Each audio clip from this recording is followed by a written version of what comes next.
Muy buenas tardes, amigos y amigas, y bienvenidos a otro episodio más de Sin Salud Mental No Hay Salud, donde hoy estaremos hablando sobre la ansiedad. Yo soy el doctor Félix Torres, médico especializado en psiquiatría clínica y forense, y como saben, su anfitrión a través de esta campaña. Como saben, el Mundo Boston ha lanzado esta campaña con el propósito con el apoyo de organizaciones de la salud mental para abordar lo que vive nuestra comunidad y cómo se afecta a su salud mental. Nuestra campaña busca crear conciencia acerca de la importancia de cuidar por nuestra salud mental, sensibilizarnos sobre los problemas que enfrentamos como comunidad y buscar ayuda, al igual que fomentar un debate que puede salvar vidas. Como siempre, un agradecimiento a nuestros patrocinadores, sin quienes esta campaña no sería posible. Mass General Brigham, Harvard Pilgrim Health, Care and Tufts Health Plan, conocidos ahora como Point 32 Health Companies, East Boston Neighborhood Health Center y TJX Companies. La semana pasada comenzamos a cubrir 7 de los diagnósticos de enfermedad mental más comúnmente en nuestra comunidad. En el programa de hoy estaremos hablando acerca de los trastornos de la ansiedad. Ahora bien, ¿qué es la ansiedad? La ansiedad, según la Asociación Americana de Psiquiatría, es una emoción que se caracteriza por miedo excesivo y síntomas físicos de tensión, a lo que un individuo anticipa como un peligro o desgracia inminente. El cuerpo, al enfrentarse a lo que reconoce como una amenaza, reacciona de varias maneras, mental y físicamente, como con disturbios en el comportamiento, tensión muscular y el aumento de la frecuencia de la respiración y los latidos del corazón. Creo que todos hemos sentido ansiedad en algún momento, ¿verdad? Y pueden pensar en esos momentos que les ha pasado. Antes de presentar a nuestro experto en la salud mental invitado para el día de hoy, pasemos al Top 10 List, a esa sección de datos importantes. ¿Sabía usted qué? ¿Sabía usted que los trastornos de ansiedad son el problema de salud mental más común en los Estados Unidos? ¿Sabía usted que, de acuerdo con los datos del Instituto Nacional de la Salud Mental, NIMH, por sus siglas en inglés, más de 40 millones de los adultos en los Estados Unidos, casi una quinta parte de esta población, presenta con síntomas de un trastorno de ansiedad cada año? ¿Sabía usted que se estima que casi 1 de cada 3 adultos en los Estados Unidos experimenta algún trastorno de ansiedad en algún momento de su vida? ¿Sabía usted que un 7% de nuestros niños entre las edades de 3 a 17 años experimentan ansiedad cada año y que la mayoría de las personas desarrollan síntomas de ansiedad antes de los 21 años? ¿Sabía usted que la ansiedad también afecta más a las mujeres que a los hombres? ¿Sabía que entre los adultos con algún trastorno de ansiedad se estima que casi el 57% tiene un deterioro grave o moderado en su nivel de funcionamiento, el cual puede llevar a una discapacidad? ¿Sabía que los trastornos de ansiedad llevan a una utilización elevada en los servicios médicos, aumentando de 3 a 5 veces la probabilidad de visitar a un médico y hasta 6 veces la probabilidad de ser hospitalizado? ¿Sabía que los trastornos de ansiedad son altamente tratables, pero menos del 37% de los que los padecen reciben tratamiento? ¿Sabía que existen varios tipos de trastornos de ansiedad, incluyendo aquellos causados por otras condiciones médicas o inducidos por los medicamentos o las drogas? Y por último, ¿sabía usted que, como siempre, hay esperanza y existen varios tratamientos para la ansiedad? Para hablar acerca de esto y mucho más, es mi gran placer darle la bienvenida a 2 expertos en la salud mental, bueno, un experto de la salud mental que estará conmigo hoy, el doctor Byron García. El doctor García es médico especializado en psiquiatría de niños y adolescentes. Nacido en Nueva York de padres colombianos, el doctor García completó su grado en medicina en la Universidad Pontificia Bolivariana en Medellín, Colombia, su internado en pediatría en la Escuela de Medicina Albert Einstein en Nueva York y su residencia en psiquiatría de adultos, niños y adolescentes en el Centro Médico de la Universidad de Pittsburgh. El doctor García es el director médico del programa intensivo 3 East Boys en el Hospital McLean, y el cual tiene un enfoque en la terapia dialéctica conductual, o DBT como se conoce con sus siglas en inglés. Este programa está diseñado para ayudar a los adolescentes y adultos jóvenes con depresión, ansiedad y trastorno del límite de la personalidad. El doctor García también trabaja en la clínica ambulatoria del Hospital General de Massachusetts, donde brinda atención psiquiátrica a adultos y niños y presta servicios a pacientes y familias latinas en una clínica comunitaria en Jamaica Plain. Así que bienvenido a Dr. Byron García, Sin Salud Mental No Hay Salud. ¿Cómo le va? Muy bien, muchas gracias por la presentación y también muchas gracias por la invitación. Me es muy grato estar aquí, que ojalá con los temas de los que vamos a hablar puedan ser de utilidad para nuestra comunidad. Gracias a usted por estar aquí, doctor. Dígame, en este mundo virtual, ¿desde dónde se está conectando con nosotros? Yo estoy aquí desde mi programa en el McLean Hospital. Estamos en una ciudad de aquí de Massachusetts que se llama Arlington. Qué bien.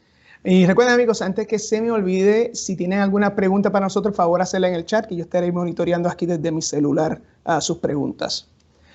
Doctor, vamos a pasar a la primera pregunta. ¿Suele suceder que nos sentimos ansiosos en momentos específicos de nuestra vida, como por ejemplo al hablar frente al público, antes de tomar un examen, antes de una entrevista de trabajo, incluso cuando tenemos que hacer una decisión importante? Entonces, ¿cómo podemos diferenciar cuando la ansiedad se convierte en un trastorno mental? Sí, esa es una muy buena pregunta. En realidad, la ansiedad no es algo que sea negativo. La ansiedad es algo que ha sido el producto de evolución a través de millones de años, que protege al ser humano y que protege a las diferentes especies de animales, ¿no? La ansiedad es un fenómeno que hace que el organismo responda a una afrenta y esté listo para escapar o para defenderse del mismo. Les doy un ejemplo. Si ustedes están, por ejemplo, caminando en el centro de una ciudad tarde de la noche y ven que se acercan en el sentido opuesto 5 o 6 personas que están armados con bates, inmediatamente su sistema de ansiedad se va a disparar. Ustedes van a pensar, esta situación es peligrosa, y lo que va a hacer es que la persona evite esa situación, o que si es tan inminente, corren en dirección opuesta. O sea que en casos como ese, la ansiedad sería protectora. O cuando estamos, algo más sencillo, cuando estamos en la escuela aprendiendo diferentes temas y teníamos un texto, un examen, era frecuente que uno se sienta un poquito nervioso o ansioso porque sabe que va a tener un examen, y esa ansiedad hacía que quizás estudiaran más horas o que se preocuparan más. En ese caso también la ansiedad puede ser positiva.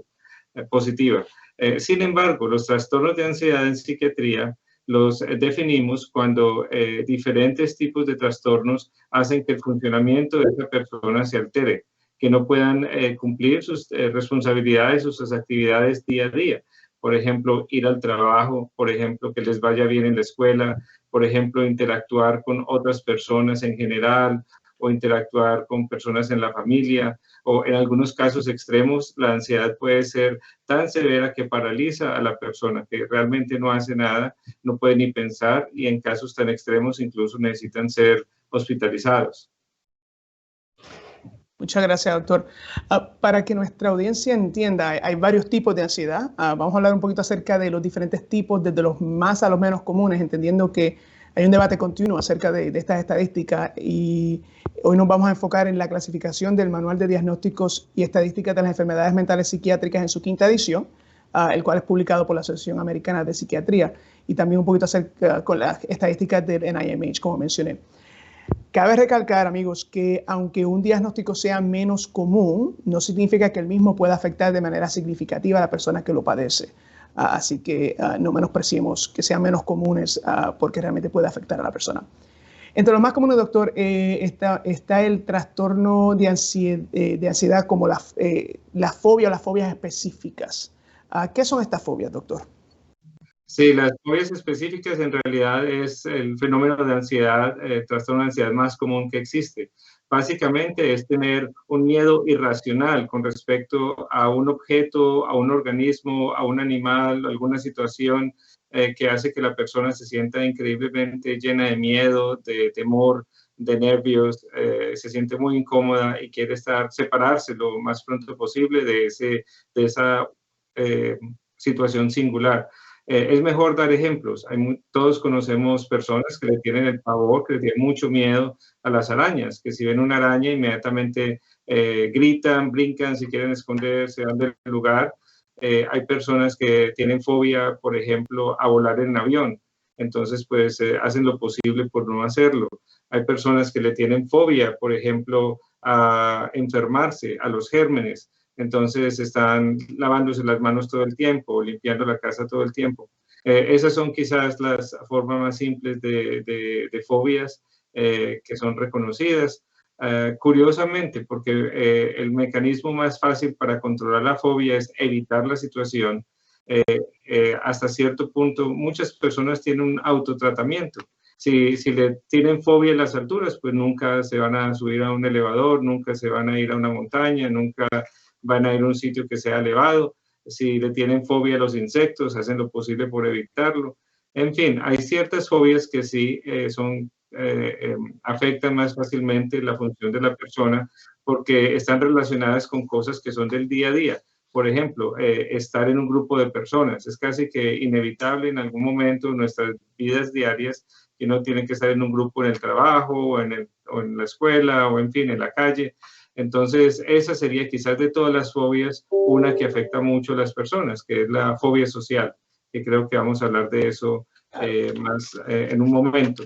Bueno, esa es la siguiente, doctor, de hecho, la fobia social. Sí. Y creo que para los amigos que se están uniendo con nosotros, tuvimos un problema, un pequeño despercance. Creo que estamos entrando ya a mediados del show, así que bienvenidos. Estamos hablando acerca de la ansiedad, hablamos un poquito acerca de las fobias específicas y al doctor le voy a hacer la pregunta acerca de, a veces todos tenemos un poco de miedo a hablar en público. ¿Cuándo sabemos que tenemos un desorden de ansiedad social? Sí, son dos cosas diferentes. El desorden de ansiedad social es el tener temor de estar en un grupo de personas en general. La fobia de hablar en público es casi que la continuación de la fobia social y entonces pues la mayor parte de las personas, todos, incluido yo, nos da un poco de temor para hablar frente a un grupo de personas, porque no es algo que uno hace en su día a día. Se convierte en un trastorno cuando afecta el funcionamiento de esa persona de una manera dramática. Por ejemplo, los niños que están en la escuela y tienen fobia a presentar temas en público, pues ese día no van a la escuela o lloran o se agitan o en el momento en que ya están al frente de la audiencia no son capaces de empezar a hablar o paran a mitad de su presentación y no son capaces de seguir. Entonces es únicamente cuando la intensidad es tan exagerada que el propósito no se cumple, no es posible hacerlo. En ese momento es que uno dice que existe una fobia a hablar en público y ya, si la persona no quiere estar en compañía de otros, por ejemplo, hay niños que no quieren ir a la escuela porque no quieren estar con compañeros, o personas que se aíslan en sus casas porque no quieren estar con más gente en la calle, entonces ya eso se convertiría también en un trastorno de ansiedad, en este caso una fobia social. Y doctor, a veces mucha gente habla acerca de tenerle pánico a algo, pero a nivel de diagnóstico de enfermedades mentales hay uno que llamamos el trastorno de pánico. ¿Cuáles son los síntomas de alguien que padece este trastorno? Sí, el trastorno del pánico es cuando una persona está casi todos sus días transcurren sin ninguna dificultad. Sin embargo, de un momento a otro, sin que haya necesariamente como algo que lo desencadene, empieza a sentir un miedo inexplicable, un miedo muy, muy intenso, un miedo exagerado que lo afecta no solamente en sus pensamientos, sino también de una manera física.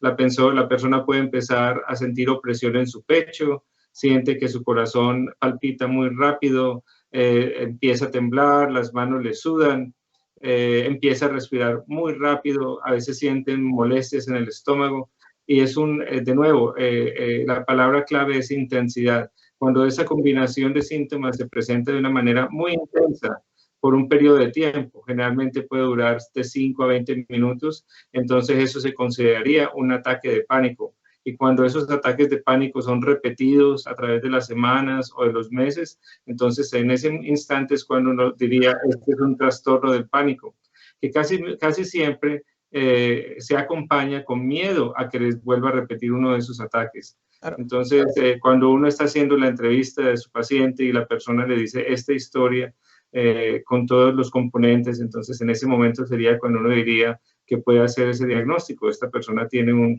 trastorno de pánico. Doctor, un trastorno que es un tanto menos común, pero el cual puede causar gran discapacidad debido a que la ansiedad va a verse reflejada a través de todas las facetas de la vida de la persona que lo padece, es lo que se conoce como el trastorno de ansiedad generalizada. ¿Qué es? El trastorno de ansiedad generalizada y yo creo que todos nosotros conocemos a alguien en la familia o algún amigo que es así, o algún conocido. Son estas personas que a toda hora están preocupadas. Siempre les parece que algo malo va a pasar. Son los que nosotros llamamos los negativos. Siempre está cayendo el mundo. Exacto, si está haciendo sol en la mañana, dicen, seguro que va a llover en la noche. Si contrataron a alguien a un trabajo nuevo, eso seguro que le va a ir mal porque siempre le va mal. En fin, esas personas siempre están anticipando que algo malo va a pasar, se sienten siempre tensos, es muy difícil para ellos relajarse, muchos de ellos se quejan de tensión muscular, se quejan que nunca pueden disfrutar porque es a toda hora con ese pensamiento que algo malo puede pasar en cualquier momento, ¿no? Curiosamente, las enfermedades de ansiedad son muy, muy familiares. Entonces, cada vez que uno encuentra a una persona que tiene uno de estos trastornos, encuentra por lo menos a 3 o 4, porque preguntando uno se da cuenta que la mamá, por ejemplo, el tío, el primo, en fin, el sobrino, este tipo de condición se transmite mucho de generación en generación. Y ustedes también se pueden imaginar, cuando uno crece de niño, en una casa en donde la mamá está toda hora preocupada por cosas, eso es contagioso, ¿no? La gente crece porque uno aprende comportamientos también. La persona casi que perpetúa esa manera de ver la vida, esa manera de sentir las cosas, ¿no? Entonces, como decía el doctor Flores, eso afecta muchísimo a la gente y hace que las personas no puedan funcionar de una manera apropiada. Amigos, para los que sintonizaron a mitad del show porque tuvimos un problema técnico, quisiera dejarles saber que nuestro invitado es el doctor Byron García, que es un médico especializado en psiquiatría de niños y adolescentes, colombiano, quien trabaja como director médico del programa intensivo Trees Boys en el Hospital McLean, que se enfoca en lo que es la terapia dialéctica conductual. Dígame, doctor, algo que vemos más en la niñez, pero que también puede ocurrir en los adultos, es lo que se llama el desorden de ansiedad de separación. ¿Qué es este desorden? El desorden de ansiedad de separación también es una reacción exagerada a un fenómeno que es normal. Yo creo que todos nosotros, si tenemos niños o si tenemos en nuestra familia niños o incluso creciendo lo vimos, generalmente los niños por ahí desde el año y medio que los padres lo están cargando, el niño está bastante cómodo con su papá o con su mamá, pero si llega un extraño que los quiere cargar, el niño inmediatamente reacciona, empieza a llorar y si el extraño lo carga o la carga sin que el niño consienta, finalmente el niño extiende los brazos para buscar a la mamá. Estoy casi que seguro que todos nosotros hemos visto ese tipo de fenómeno y en realidad es algo que es protector. Claro, uno no quiere que un niño esté a gusto con un extraño. Sin embargo, y también es parte del desarrollo normal de los niños, que al principio quieren estar con los papás a toda hora, pero ya después cuando tienen 4 o 5 añitos que van al preescolar y después al kinder, el primer grado, se sienten más a gusto, se pueden separar y integrar con el resto de los niños de la clase. Pero hay niños que no son así, que tienen ese miedo de separación que es muy extremo y cada vez que los quieren llevar a la escuela lloran todo el día, los papás tienen que ir por ellos, intentan varias veces y no pueden y demás. Entonces ese es como el origen de ese miedo de separación que evoluciona y ya después del tiempo se convierte en una ansiedad social o en una fobia social. Entonces, esa es como la lógica, el progreso lógico de ese fenómeno, ¿no? Empieza como ansiedad de separación y después se convierte en ansiedad social. Muchas gracias, doctor. Para el beneficio de nuestra audiencia, ¿verdad? Vamos a dar un poquito de rewind y hablar un poquito más acerca de lo que hablamos en la introducción, que se perdió, ¿verdad? Estamos hablando hoy de la ansiedad. La Asociación Americana de Psiquiatría define la ansiedad como una emoción que se caracteriza por miedo excesivo y síntomas físicos de tensión a lo que un individuo anticipa es un peligro o una desgracia inminente. El cuerpo, al enfrentarse a lo que reconoce como una amenaza, reacciona de varias maneras, mental y físicamente, como la que el doctor nos está hablando, con disturbios en el comportamiento, tensión muscular y aumento de la frecuencia de respiración y de latidos del corazón, por ejemplo. Le voy a dar un poquito acerca de mi top 10 list, que se lo pidieron también, la sección que yo llamo ¿Sabía usted qué? Así que, ¿sabía usted que los trastornos de ansiedad son el problema de salud mental más común en los Estados Unidos? ¿Sabía usted que, de acuerdo con datos del Instituto Nacional de la Salud Mental, más de 40 millones de adultos, casi una quinta parte de la población en los Estados Unidos, se presenta con síntomas de un trastorno de ansiedad cada año? ¿Sabía usted que se estima que casi 1 de cada 3 adultos en los Estados Unidos experimenta algún trastorno de ansiedad en algún momento de su vida? ¿Sabía usted que el 7% de nuestros niños entre las edades de 3 a 17 años experimenta ansiedad cada año y que la mayoría de las personas desarrollan síntomas de ansiedad antes de los 21 años? ¿Sabía que la ansiedad afecta más a las mujeres que a los hombres? Y que entre los adultos con algún trastorno de ansiedad se estima que el casi 57% lleva a un deterioro grave o moderado en su funcionamiento, lo cual causa una discapacidad. ¿Sabía usted que los trastornos de ansiedad llevan a una utilización elevada de los servicios médicos y aumentan de 3 a 5 veces la probabilidad de visitar a un médico y hasta 6 veces la probabilidad de ser hospitalizado? ¿Sabía usted que los trastornos de ansiedad son altamente tratables, pero menos del 37% de las personas que lo padecen reciben tratamiento? ¿Sabían que existen varios tipos, como estamos hablando, incluso aquellos causados por condiciones médicas o inducidos por las drogas o los medicamentos? Y como siempre, ¿sabía usted que hay esperanza y existen varios tratamientos para la ansiedad? Doctor, hábleme acerca de esos tratamientos disponibles para la ansiedad. Sí, existen dos tratamientos principales para tratar la ansiedad. Uno que se llama tratamiento de terapia. Básicamente, con un consejero, con un terapista, se usan diferentes técnicas para que la persona mejore de su ansiedad. Hay varios métodos y hay varias recomendaciones que son muy buenas para tratar la ansiedad. En cuanto a recomendaciones que todos pueden hacer o que todos podemos hacer para disminuir el nivel de ansiedad, uno es hacer ejercicio. El hacer ejercicio, por ejemplo, disminuye los niveles de ansiedad. Tener una dieta balanceada también ayuda, hacer lo posible por dormir suficientes horas también ayuda. Evitar las bebidas alcohólicas es también algo bueno para disminuir la ansiedad, porque generalmente al día siguiente, cuando la persona ha bebido en exceso, pues se siente bastante nervioso. Igual drogas en general pueden traer como consecuencia, drogas ilegales pueden traer como consecuencia ansiedad. Esas son como medidas generales. Ahora, medidas ayudas que le puede recomendar el terapista, existen técnicas de relajación. Les doy como, por ejemplo, algo que llama usar imágenes para relajarse, en donde el terapista le va a ayudar a que usted poco a poco pueda relajar cada parte de su cuerpo y también su mente, llegando a cierto orden en cómo el terapista lo va a guiar y le va a decir qué cosas diferentes puede hacer. Ese es un método que es bastante efectivo. Existe otro método que se llama mindfulness en inglés, que sería más o menos como estar en el momento, estar en el instante, cuando la persona se enfoca únicamente en el aquí y ahora, en lo que son hechos, y no evita pensar en cosas que le pueden causar algo de nerviosismo, pues ese método también puede ser útil. Hay técnicas mucho más elaboradas, por ejemplo, algo que se llama CBT, que se llama terapia de conducta cognitiva, y está el que practicamos aquí en mi programa, que se llama DBT, que es terapia de conducta dialéctica, y les pudiera dar más ejemplos al respecto, si hay interés o si tenemos tiempo. Y entonces esas serían como las terapias más promulgadas, al menos aquí en el área donde trabajamos en mi hospital.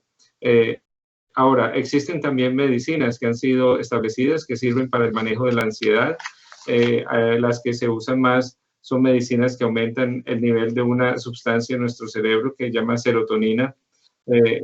Estas diferentes medicinas las recetamos empezando con dosis bajas y aumentamos siempre de una manera muy lenta para que la persona no vaya a tener efectos adversos. Y son las medicinas más efectivas. Ya cuando los trastornos de ansiedad son mucho más severos, pues tenemos otras medicinas que podemos usar. También podemos usar algunas medicinas que son muy buenas cuando la persona está con un ataque de ansiedad, un ataque de pánico muy intenso. Este tipo de medicinas se llaman benzodiazepinas y apagan, por decirlo así, el sistema de ansiedad del cerebro de la persona. Entonces produce una relajación muy completa.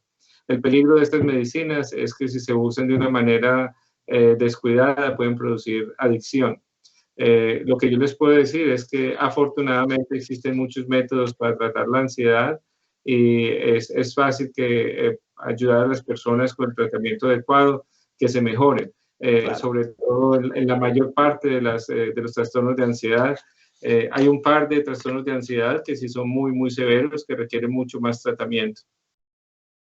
Doctor, hablando un poquito acerca de medicamentos, hay, ah, aunque hay ansiedades causadas por un trastorno de ansiedad de base, también puede ser causada por algunas otras condiciones médicas, ¿verdad? Como los problemas con la tiroides o por las drogas o algunos medicamentos que se está utilizando para otra condición. ¿Cuán frecuente puede suceder esto y cómo diferenciamos entre ese trastorno de ansiedad de base y uno causado por una condición médica o Esa es sustancia? muy buena, es una muy buena pregunta. Yo creo que siempre en cualquier examen psiquiátrico nosotros requerimos que esa persona haya sido vista también por un médico internista, por un médico general, que evalúe a esa persona y que se asegure que la persona no tiene ningún problema médico que pueda causar ansiedad. Muchos problemas del corazón, por ejemplo, están acompañados con un nivel alto de ansiedad, problemas de la tiroides, también es cierto, y personas que abusan de drogas. Hay ciertas drogas que producen más ansiedad que otras. Por ejemplo, las drogas estimulantes, como la cocaína, pueden producir más ansiedad en comparación a otras. Ahora, ¿cómo sabemos si medicinas están causando ansiedad? Casi siempre, si uno pregunta bastante la relación entre cuando apareció la ansiedad y qué otras cosas estaban sucediendo en esos días o en esos instantes, uno logra establecer una relación de causa y efecto. Por ejemplo, que me digan, nunca he tenido problemas de ansiedad, pero lo que hace que mi médico me recetó esta medicina, yo me siento más nervioso, ¿no? Entonces, muchas veces, después que uno empieza a averiguar sobre la medicina que estaban tomando, muchas veces son medicinas que nosotros ya sabemos que causan ansiedad, entonces podemos dar ese consejo. La razón de su ansiedad es esta medicina que le están dando. A lo mejor en una dosis más baja no lo va a afectar más o no lo va a afectar mucho. Algunas veces la medicina sí se convierte en intolerable. Por ejemplo, yo trabajo con niños y adolescentes y muchos de los pacientes míos tienen déficit de atención e hiperactividad, que es otra condición diferente a la ansiedad, pero para ese tipo de trastornos se recetan mucho medicinas que llaman estimulantes. Y estas medicinas estimulantes muy frecuentemente hace que la persona se sienta muy nerviosa. Entonces, en ese caso, pues, los padres llegan y le dicen lo que hace que le estamos dando esta medicina a mi hijo o a mi hija, él está muy nervioso todo el día. Entonces, casi que el paciente le dice a uno la solución o le dice a uno la razón en su misma pregunta, ¿no? Porque hay esa relación entre la medicina y los síntomas de ansiedad. Una última pregunta, doctor, que se la hago a todos nuestros expertos porque es demasiadamente importante recalcarlo en nuestra comunidad. ¿Cuán importante es la prevención y la intervención temprana? A mí me parece que es quizás lo más básico, es la prevención y la intervención temprana para no dejar que estas condiciones cojan ventaja y que cuando ya se quiera hacer algún tipo de medida ya sea demasiado tarde porque ya ha afectado la vida de la persona. Los trastornos de ansiedad pueden ser tan severos que hacen que la persona no pueda trabajar, por ejemplo, o que no pueda terminar su educación, o que tenga dificultades con la pareja, o que tenga dificultades en la familia. Entonces, yo creo que es muy importante no esperar hasta tarde para pedir ayuda, sino cuando hay un comportamiento, un sentimiento, unas emociones que se sienten que están afectando a la persona, buscar ayuda. Afortunadamente estamos en un estado, en un país en donde hay bastantes ayudas al respecto e incluso empezando con el médico general, ellos los pueden dirigir hacia el servicio que necesitan y que les puede ayudar más. Gracias, doctor. Estoy viendo a ver si tenemos alguna pregunta de la audiencia. No estoy viendo ninguna. Así que alguna orejita, algún mensaje de cierre para nuestra audiencia, doctor. Yo llevo trabajando aquí en el área de Massachusetts por 25 años. Trabajo con gente que es de aquí y también trabajo con muchos miembros de nuestra comunidad. Y yo creo que es importantísimo para nuestra comunidad de enterarse y recibir más información sobre muchos temas de salud mental, porque no todos sabemos que desafortunadamente en nuestros países muchas veces no se le ponía mucho cuidado a la salud mental y muchas veces muchos problemas se pudieron haber evitado y obviamente nosotros queremos que nuestra comunidad progrese y que avance cada vez más y más, entonces tenemos que estar a la par en nuestro tratamiento y en nuestro interés de permanecer saludables como el resto de la gente de Estados Unidos. Bueno, muchas gracias nuevamente, doctor Byron García, psiquiatra, por comparecer hoy en Sin Salud Mental No Hay Salud. Un placer compartir con usted y espero verlo por aquí nuevamente, ¿ok? Buenísimo, claro que sí. Muchísimas gracias. Recuerden, amigos, que aquí en el Mundo Boston estamos decididos a desempeñar nuestro papel creando conciencia sobre los problemas de salud mental en nuestra comunidad, donde todavía se considera un tema tabú. Sigamos rompiendo esas barreras con este diálogo. Así que háblenle a sus hermanos, primos, padres, hijos, vecinos, amigos y hasta sus enemigos. Invítelos a esta conversación tan importante aquí todos los jueves, pero también cada día de su vida. Recuerden que cada semana estaremos aquí con un nuevo contenido con profesionales de nuestra comunidad que hablan su idioma. Los invito a visitar la página de internet del Mundo Boston, donde encontrarán un enlace titulado Salud Mental, el cual incluye más información acerca de nuestra campaña y de los recursos de salud mental en el área metropolitana de Boston y a través del estado de Massachusetts. Y como siempre, en la versión impresa y virtual del Mundo Boston, también cubrimos los temas que tocamos acá en esta plataforma con los artículos semanales de la doctora Damaris Claudio Rosario. Gracias nuevamente a nuestros auspiciadores Mass General Brigham, Harvard Pilgrim Healthcare y Tufts Health Plan, conocidos ahora como Point 32 Health Companies, East Boston Neighborhood Health Center y TJX Companies. Les exhorto a que me sigan en las redes sociales bajo Félix Torres MD, todo junto, Félix Torres MD por Facebook, Twitter y YouTube. Nos vemos la semana que viene a la misma hora por el mismo Vaticanal, el jueves a las 5 p.m. hora del este, por aquí por Facebook Live, cuando estaremos hablando de un diagnóstico que a veces es muy poco entendido en nuestra comunidad, el cual es el trastorno bipolar. Hasta entonces, yo soy el doctor Félix Torres y recuerda que sin salud mental no hay salud. Hasta la próxima, amigos.